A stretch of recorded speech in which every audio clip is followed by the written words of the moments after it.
people goes to yoga or to breathwork or whatever. Yeah. Because we are living in a lie. Yeah. And we want to embrace the truth. Yeah.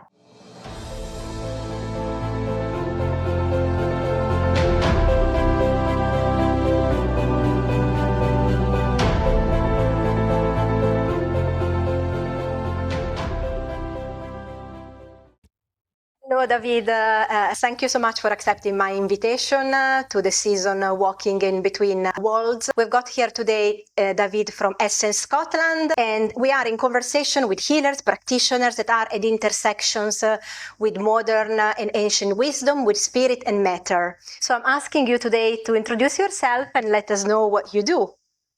Hi, thank you very much for inviting me to your podcast. Well, my name is David. I'm from Spain, living in Edinburgh since 8 years ago. And well, when I was a kid, I didn't understand anything about life. I thought that I was strange, different from others. I didn't like to go to school. I didn't like to follow the rules, but it's not that I wanted to do,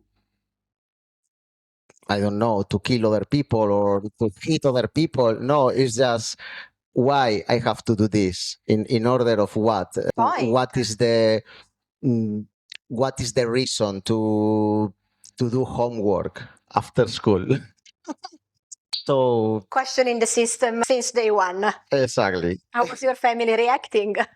Well, my family, they say they understood me, but they didn't understood me. No. You had to do it no matter what, yeah. So well, this life led me to know more about myself, to know more about other people. I wanted to know why other people was acting like they did, and I wanted to help other people because I always felt that psychologists, psychiatrists, I don't have anything against them, but when I was younger, I had to go to the psychology, to the psychiatrists, and they didn't talk to me. They didn't listen to me. So it was like, I'm going to do something to listen to other people. I think facilitate something. The first step, the most important step is listen. Listen to. If you listen to the other people, you have 50 or 70% done of the job. Yeah, exactly. But many times we come across in a conversation where we interrupted the other people. I am blaming myself as well. And sometimes I think because I have got too much to say and then I will forget. So I have to say that straight away. But actually in Asia, for example, when I was assisting some meetings in Asia as well, you see lots of people, depending on the country, taking notes during meetings. And then at the end, they would have asked all the questions, even if in a conversation in a one-to-one, it would me here with a notebook and say, okay, I need to ask David that and this and that. So you have the chance to take your time and speak. Exactly. Well, I could tell a lot of my story, but my life basically was understanding a bit, then being very happy because I was understanding that, but then I didn't understand something, so I go down, up, down, up, down. I studied social work at the university. I wanted to study psychology, but the results were very low for me. I was a very bad student. In fact, no one in my family, even in my friends, they could believe that David was going to the university. So, yeah, I started to work as a social worker assistant in the middle of the university, and then when I finished my degree, I started to work as a social worker, but I didn't like the job because at the university I learned how to work with one person or with a group, how to help them to manage their resources and the resources of the system. However, when you start working as a social worker, you are not helping anyone, you are just giving money or giving benefits, but you don't work with the people. So you are giving, I don't know, 500 pounds or 500 euros in Spain to a person who has problem with alcohol. Yeah. But you are not working with the alcohol problem. Yeah. So for me, it was really frustrating. Mm-hmm. I didn't want to be part of that system. For me, it was like killing in life to the people. So I had a very big crisis. Mm-hmm. And thanks for that crisis, I moved to Germany. And there I started to watch YouTube videos. Well, in the past where they were videos, but they are like podcasts, like today's podcast. I connected with coaching, with neuro-linguistic program, Du with sprichst Deutsch. I, Once upon I'm a time, missing. I did as well. I studied that for 10 years. Oh wow! Totally forgotten, I guess. So I connected with a lot of things. I said, "Wow, this is the way. This is the way to help others." So I moved back to Spain, and I did a master of coaching. Well, I did a lot of things by this codification. So how emotions are affecting the physical life or the physical world. Interesting. I started to learn one thing, another thing. I started to offer training, group training sessions, coaching sessions as well, and then moved to Edinburgh. I stopped a little bit because I needed to survive in the city. And once I settled down, I started to do coaching again. And I discovered breathwork 4 years ago. 4 years, almost four. My God, time flies. This is another world. Post-COVID pandemic time. Time is going very fast. I discovered breathwork as a tool to release emotions, to release trauma, to release the bad guys in your body. Well, it's not. I'm a breathwork facilitator. Yes, I'm a breathwork facilitator, but that's what people know you nowadays. Yeah, just because exactly. how I've known you. But I don't do only breath work in my workshops. I give all of my knowledge, coaching, neuro-linguistic program, spirituality. I'm learning about this wall of spirituality. What is spirituality? Everything. I give all of my exactly. knowledge. You are blending that like many of us when we have been on many paths, then at some point we need to define ourselves in one way because people want the labels. But there is always this mixture of actually in the sessions, like, I don't know, within shamanism, I do other things. I'm also working with numerology, with Ikigai, with other elements, with creativity. But if I need to choose one name, at some point I had to rebrand the business with shamanism. Before it was called Invisible Games, where then I understood that games is a Gaelic word, so it was difficult also for the Scottish people to know how to write it. So despite of being near to my heart, it wasn't good for marketing purposes, like still my name that people call me Gaida. That's why my email address is not Jada at something. It's info. Info is easy. Otherwise, the emails would bounce back all the time. Yeah. And so within all this beautiful journey, what do you feel nowadays that is there still a division of two walls or more than one that you would think you are walking in and out? Yes, definitely. Sometimes you are in this wall, and people who are surrounding you are in this wall, and you think that the rest of the wall is in the same ship, but it's not. Even sometimes I say, every day more people are awakening, blah blah blah, but it's actually is a small percent. So there are two walls. Maybe there are more walls, but Visible and invisible. in this situation, there are two walls. I think both walls have been existing all the story. They are going to coexist in the future. Yeah. In shamanism, we have them three. This is one is the middle world, and then the others can be upper world or a lower world. So it's even three. Or sometimes when I don't know where we are journeying and traveling, I always say, let's travel to the unknown world, or it's in a reality that we don't know. It's not specified. So it basically opens up a travel to other forms of energies. Yeah.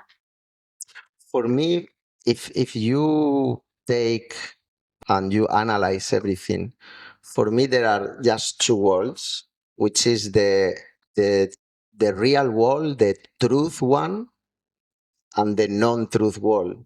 So most of the people, even myself, I'm talking about this, but well, we are living in a non-truth world. Yeah. That's the problem. So all the problems we have, because of that, we are here. Because of that, we are facilitators. Because of that, people goes to yoga or to breathwork or whatever. Yeah. Because we are living in a lie.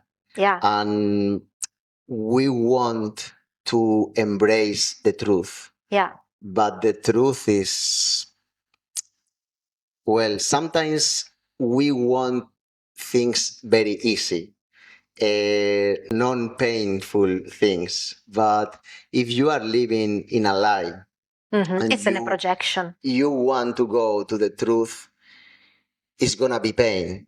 Of course.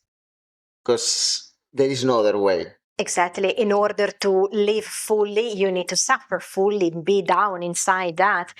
Yeah, the Australian shaman says that we dream the wrong dream because, they don't have the word imagination and they call it dream time.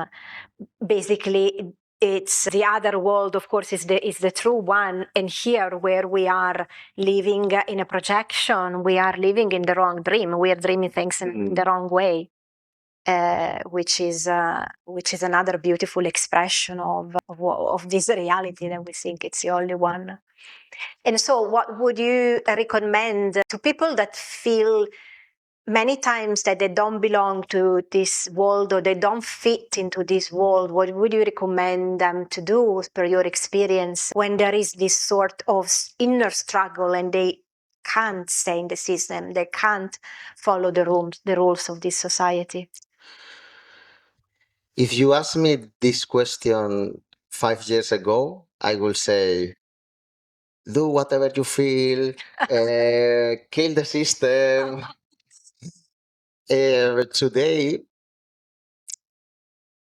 Today, I will say the system is here.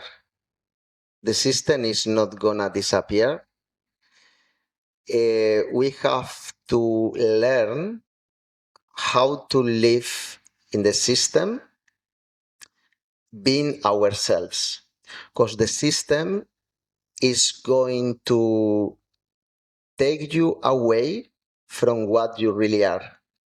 So every time you open your eyes in the morning, you are starting like a battle, like a war. So a war that is not trying to kill you, it's just trying to confuse yourself. is trying to unfocus from who you really are. Exactly. It comes to my mind, the book by George Orwell, The Big Brother, the last sentence in which the main character, it was the room 101 is the room where there are all your fears, all the things that you can't stand in life. And in order to go out, to be away, to be separated from that room, at the end of the book, he says, take me out, do it to Julia, who was his lover, not to me. So becoming away from his true love, himself being subject to, of course, all the rules of the Big Brother, the tortures of this room in general, and taken away from his own identity, say, okay, do it to the person that I love most in my life. Yeah, it's how the system works. If you have to eat real food, the system is gonna force you to go to the fake food. If you need to do exercise, the system is going to take away the exercise. So what I say is just accept that we are living in this world. We cannot do anything else in terms of, no, I want to live in a spiritual world. No, you are not living in a spiritual world. You are living in this world. And this world is spiritual, of course, but it's physical as well. And it's a mental world, and it's an emotional world. And you cannot live in one of the four worlds. You have to live in this world. And it's okay. This is the system. Perfect. What can I do in order to be myself? What can I do to eat good food? Okay, instead of buying fake products like Junk ultra-processed food. Yeah. Ready meals, etc. So what do you do? What David does? What do you do for being sure to be faithful to yourself in this world and connected with the other as well as your own practice? For example, is in terms of food, I'm not the 100% real food, but my shopping basket is plenty of fruit, vegetables. We went in the market the other week. Yeah, exactly. Even I don't eat chicken in the supermarket. Yeah. So I buy chicken, for example, in the farmer's market. Because we need exactly that. Hopefully, some of those products are organic. They have been sourced in a sustainable way. Hopefully, definitely more better than the commercial chains. I try to do exercise as much as I can every day, at least to take steps, 10,000 steps. There is one thing that is more difficult to explain. But it's understanding myself, understanding how are my emotions. So why in that moment I feel really, really angry. Instead of blocking the emotion is okay. I'm angry. It's perfect. So today you don't go out because you are going to be more angry. The anger. Exactly. So it's okay. You are angry. Perfect. Well, what should I know now about this state, about this emotion? Yeah. It's talking to my emotions. So if you know that, for example, I went yesterday to the dentist, and in the past they put me a couple of I don't know the name now. So they put me something black instead of the white one, so it has mercury. So mercury is really bad for ourselves.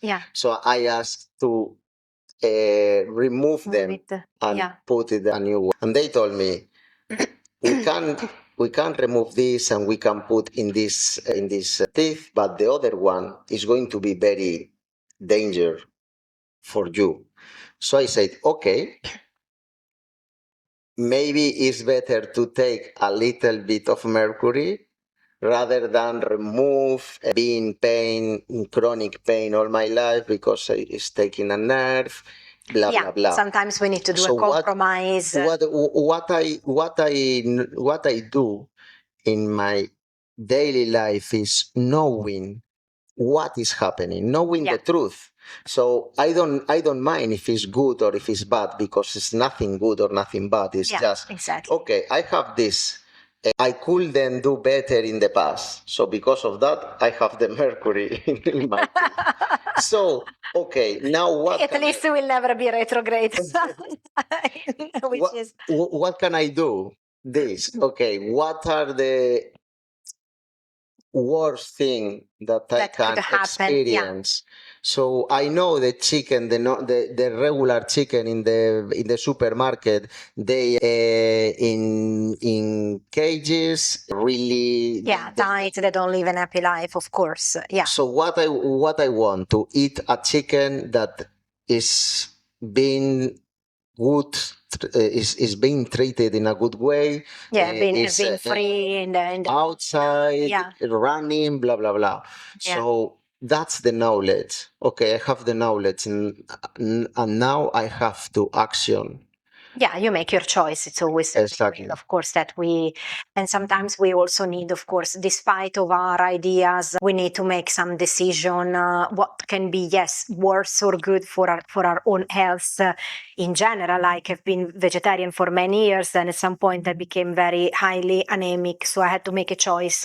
Tried with lots of supplements for irons in a several amount of weight, and at some point I have to reintroduce meat in my life, because otherwise my health situations would have really been worse. I was really at the limit for which the iron was not even almost present in my blood. So at some point we need to make some choices that are affecting ourselves, that are improving some situations, and we strongly believe that then there is always another way for which we can. Exactly. When you choose the meat, choose at least the meat for which the animals are hopefully respected in a way. We know that then there is always this element of killing, which I don't like. But at least we can, which I always blend with Buddhism. I always wish them human rebirth from the Buddhist point of view, because according to their beliefs is where in the human rebirth we have the opportunity to go out from the cycle of the samsara. So while in their case, animals they're not considered sentient beings, so they don't have this opportunity to go out from the circle. But here we can open huge conversations with plants that are not even considered as living beings, but it's fine. And so do you think that it's an ongoing struggle between one step here and one step there, or at some point you feel that there is that balance being grounded and it's fine?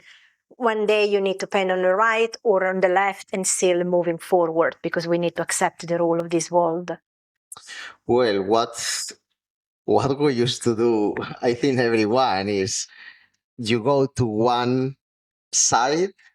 So now I'm very awake, blah blah blah, whatever. I'm very spiritual, and you go to one side because you are coming from the other side, from the pain side, from the suffering side, and you are going to one side that you think is the highest side, the love side, but it's not the love one. It's the pain as well, and the suffering side, because it's the same. I think it's really normal to go from one side to the other side. Sometimes I think, why I not normal? Why I'm not working in a normal job, 9 to 5, having my security? But sometimes I think that, but it's not possible. So maybe, I don't know if... Plus also the question of what is normality. Yes, exactly. And what happened in the pandemic is that normality was the problem. So that's why we were asked to go out of all the certainties. I used to say that there is normality, and natural.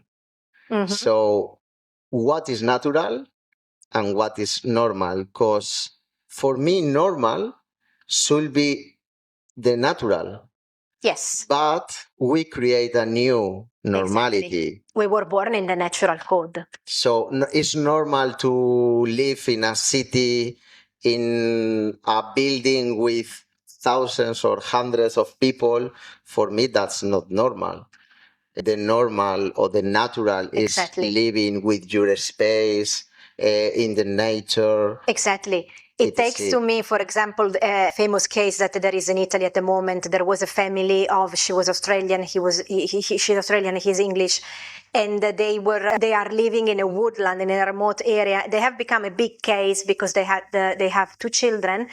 And they are living over there without electricity. They have chosen a way for being in nature, still not very far from the city, but educating their children in an old way. And now, unfortunately, the Italian law has decided to take the children away from them because the other people around in the village, they have said that it's not normal that these children are away from other children while still they play together when the children come in the woodland, but they don't go to the school. So they have been taken away from the family, which is okay. And a decision thinking that's the best decision for them, to be away from their family and being able to be to school. So they will suffer. Exactly. Also because they don't know the new world that they are going into. They haven't met them. They are going to be forced to live in a belief system. Well, for me, it's not normal. And for me, well, I don't believe in education, the institutionalized education. Yeah. For me, the school time was really hard for me. I'm here because of that. If not, I will be in another place. But I don't think in a school you are teaching people. You are, I don't know the word now, but you are programming people. You are training people to serve to you, to serve the system, not to serve themselves. You are training them to be controllable. Exactly. So, well, we are living in 2 worlds. Probably the awakening world is more touchable because of the social media. For example, I think people are taking in account what we are doing to the rest of the species, to the rest of the world, that we cannot do the pain we are doing to the rest of the world. But at the same time, we need to survive. We need to live. So I was saying the best way I think to live is in the middle of nowhere with nature and so on. But I live here in the city. Yeah, maybe I don't live in the city center. I have my own garden and so on. But but also because as practitioners, the people to help are in cities, as I always say. If we would live isolated, it would be harder. We would have people to travel to us. It wouldn't be real because maybe, I don't know, maybe in 100 or 200 or 500 years, we are living in a small towns, in our house, blah, blah, blah. But now it's not the case. So we have to learn how to live in this world, in the non-real world, but it's more real than nothing. Being ourselves, being in the real world. So it's not easy, but because of that, we are here. Yeah, that's the journey of the soul. Exactly. Yeah. And where can people find you? Your Instagram, website? Can you let us know? Then I will add it to the description as well. Well, if you speak English, essence.scotland, I think, is in Instagram. I'm going to open the website soon. So it's essencescotland.com. If you speak Spanish as well, you can find me in Instagram at David Palacios López. And yeah, and that's the way to find me. If you wanna contact me, you can send me an email to smile@essencescotland.com. Yeah. We're currently offering a series of breathwork. Yeah, we are doing workshops. one workshop per month at least, the third weekend of the month here in Art and Spirituality In Edinburgh. in Edinburgh. The idea is to do one workshop, one big workshop, because I'm running 3 hours workshop. The next one is healing with family. The last one was healing with mom and dad, the healing Which with was very popular. with your inner child. So healing ourselves. Yeah. And we are going to start as well to run workshops, just 1 hour workshop during the week to release the week stress. So yeah, the fortnightly classes every 2 weeks on Tuesdays, 6 p.m. here. Beautiful, wonderful. Thanks so much for your time, and looking forward to be guest on your podcast soon. In the next year. Thank you so much. Thank you very much, and thank you for watching the podcast. Thank you.